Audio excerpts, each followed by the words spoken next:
One of the things we're asked most frequently about at Radial Engineering is reamping. Why do you do it? How do you do it? And why do you have 4 different boxes that accomplish the same thing? So today we're going to take you through the process. Really, reamping is giving you the ability to change the guitar sound after the musician has left the room. The musician can record their sound through an amplifier, but then the studio engineer can later play back that guitar sound through any different amp or any different combination of pedals and get a variety of different sounds and tones.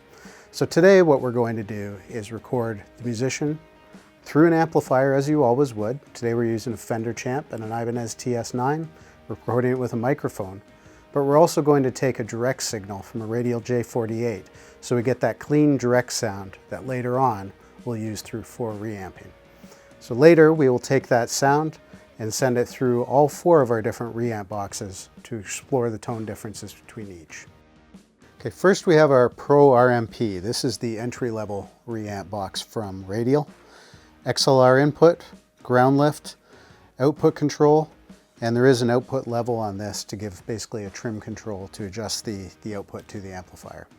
Next we have the X amp, and this is the active reamp box from Radial. So we have XLR input, ground lift, external power supply is required for this box. We have a direct out and an isolated out, so you can actually go to 2 amplifiers at the same time, with the isolated out being transformer isolated to prevent hum or buzz to the second amplifier. And then you have a level control on this one as well. Because this is an active box, you're going to hear a bit more gain capability from this box to drive the front end of that amplifier a little bit harder. Next we have the Reamp JCR. So this is the original reamp design from John Cuniberti. So John Cuniberti basically invented the commercial reamp box. We ended up purchasing the company some years ago, and this is his original circuit with his original custom wound transformer inside. So XLR in, a level control, input for TRS 1/4 inch, as well as an output to your amplifier.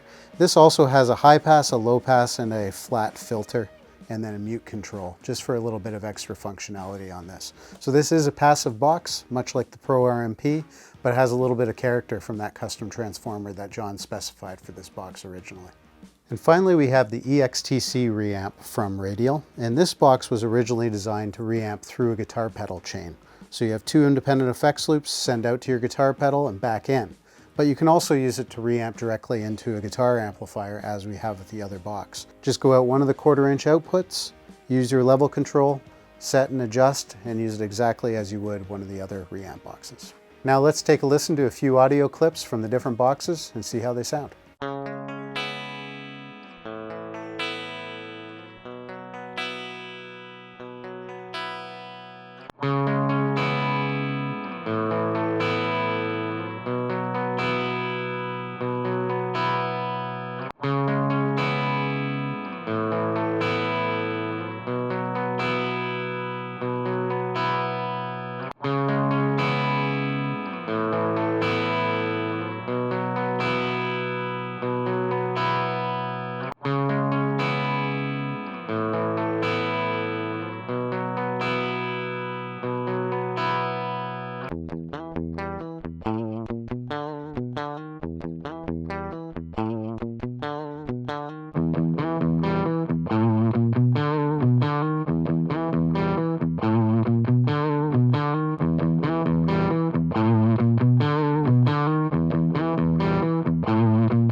So as you've heard, the differences between these different reamp boxes are subtle. The Pro RMP has a lot less gain than the other 3 boxes, but it does get the point across very well.